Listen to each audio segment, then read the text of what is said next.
दोस्तों, क्या अब धीरे धीरे राहुल गांधी के वोट चोरी के आरोपों का असर अब चुनाव आयोग पर देखने के लिए मिल रहा है?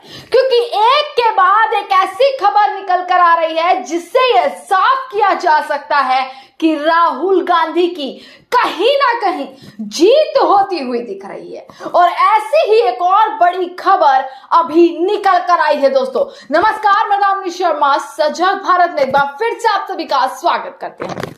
दोस्तों, आपको पता होगा कि जब चुनाव होता है तो चुनाव के नतीजों के समय ईवीएम से भी काउंटिंग की जाती है और बैलेट पेपर की भी काउंटिंग की जाती है। पर फर्क इतना था कि जहां बैलेट पेपर की काउंटिंग 8 बजे शुरू होती थी तो ईवीएम की काउंटिंग 8:30 बजे शुरू होती थी।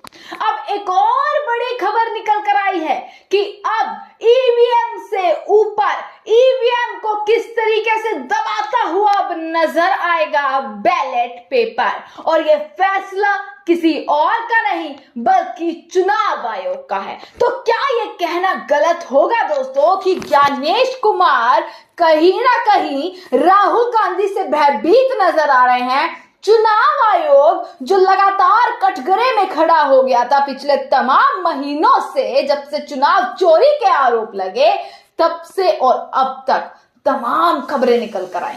कभी आधार वेरिफिकेशन को लेकर खबर निकल कर आती है, तो आज जो खबर निकल कर आई है वो खबर यह है कि जब तक बैलेट पेपर की काउंटिंग पूरी नहीं होगी तब तक ईवीएम के आखिरी राउंड की काउंटिंग को रोक दिया जाएगा। दोस्तों, आसान भाषा में इस चीज को समझते हैं कि आखिर इस खबर का मतलब क्या है।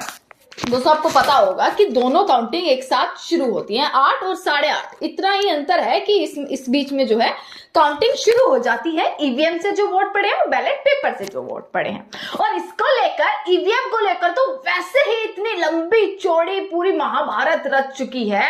कैसे लंबा चौड़ा मुद्दा ईवीएम का है, बार बार चोरी के आरोपों के बीच में ईवीएम का भी नाम निकल कर आता है। कोई चुनाव होता है तो ईवीएम का नाम जरूर निकल कर आता है, चाहे वो विश्वविद्यालय का चुनाव हो या फिर किसी भी राज्य का चुनाव हो।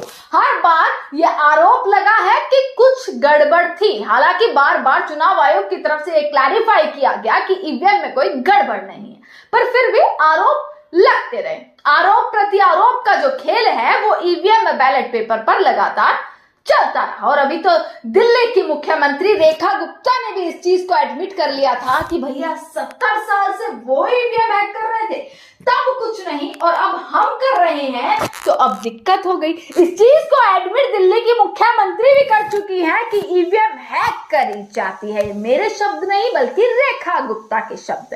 आज खबर निकल कर आई कि ईवीएम की काउंटिंग जो आखिरी राउंड की काउंटिंग होगी उसको तब तक के लिए रोक दिया जाएगा जब तक बैलेट पेपर की काउंटिंग समाप्त नहीं हो जाती है।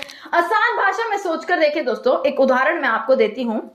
जैसे ईवीएम से 10,000 वोट पड़ते हैं और अगर बैलेट पेपर से 1,000 वोट पड़ते हैं तो 10,000 वोटों की जो काउंटिंग होगी, अगर वो 4 से 5 राउंड में की जा रही है और बैलेट पेपर की काउंटिंग अगर पूरी नहीं हुई है तब तक जो 5वां राउंड होगा ईवीएम की काउंटिंग का उसको रोक दिया जाएगा। जब तक बैलेट पेपर के 1,000 पूरे के पूरे वोटों की काउंटिंग नहीं हो जाती तब तक ईवीएम की लास्ट राउंड की काउंटिंग नहीं होगी। यह बड़ा फैसला दोस्तों चुनाव आयोग की तरफ से लाया गया है।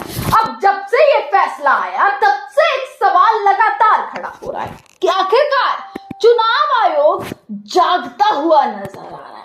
आखिरकार चुनाव आयोग क्या ये फैसले सुना रहा है तो क्या इसका सीधा सीधा संबंध है राहुल गांधी के आरोपों से? क्या राहुल गांधी की जीत होती हुई दिखाई दे रही?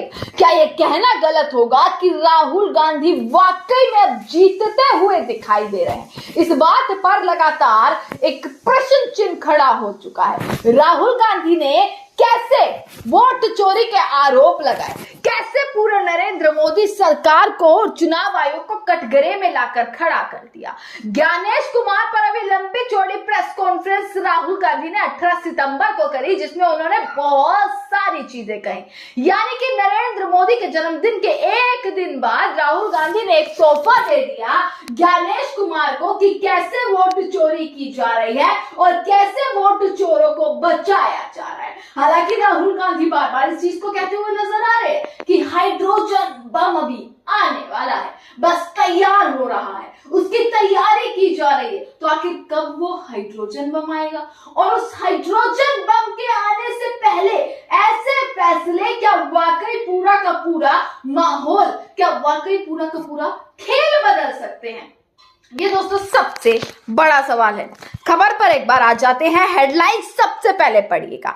बिहार चुनाव से ये पूरी शुरुआत होने जा रही है। जो ईवीएम और बैलेट पेपर की काउंटिंग की खबर मैंने आपको दी, इसकी शुरुआत होगी बिहार चुनाव से। बिहार चुनाव इस बार दोस्तों कड़ी नजर, पूरे देश की निगाहें इस बार बिहार चुनाव पर टिकने वाली हैं। राहुल गांधी की वोटर अधिकार यात्रा और बिहार में एसआईआर का मुद्दा इस बार बिहार चुनाव के खेल को कैसे बदलेगा, वो सबसे बड़ा सवाल खड़ा होता है। दोस्तों एक बार आते हैं हेडलाइन पर, यहां पर एक बार नजर मारिएगा। बिहार चुनाव से वोटों की गिनती का नया सिस्टम।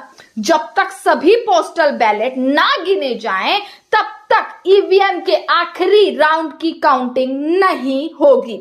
चुनाव आयोग ने वोटों की गिनती के नियमों में बदलाव किया है। अब पोस्टल बैलेट की गिनती में अगर देरी होती है तो ईवीएम काउंटिंग रोक दी जाएगी। साथ ही बैलेट ज्यादा होने पर काउंटिंग टेबल भी बढ़ाई जाएंगी। दरअसल काउंटिंग के दिन बैलेट की गिनती 8 बजे शुरू होती है और ईवीएम की 8:30 बजे, जैसे मैंने अभी आपको बताया।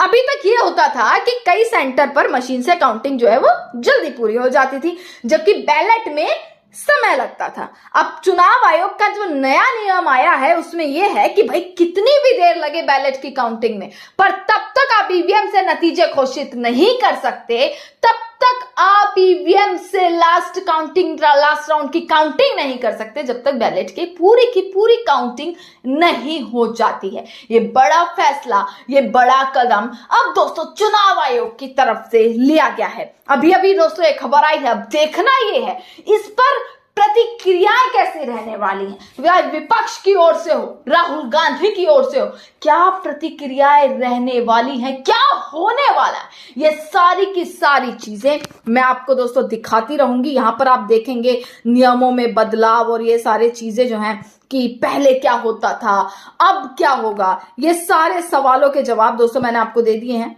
कि चुनाव आयोग भी इस पर ये बोला है, ये नियम लाने से पहले, कि भाई इससे पारदर्शिता आएगी। और चुनाव आयोग ने कहा है कि यह कदम काउंटिंग प्रोसेस में समानता और ज्यादा पारदर्शिता लाएगा, खासतौर से उन सेंटर्स पे जहां पर पोस्टल की गिनती की जाती है। इस बदलाव से यह तय होगा कि सभी वोटों की गिनती सही तरीके से बिना किसी पक्षपात के पूरी हो सके। तमाम खबरें आपकी टिप्पणी का इंतजार रहेगा कमेंट सेक्शन में। देखते रहेगा सजग भारत। आपका बहुत बहुत शुक्रिया।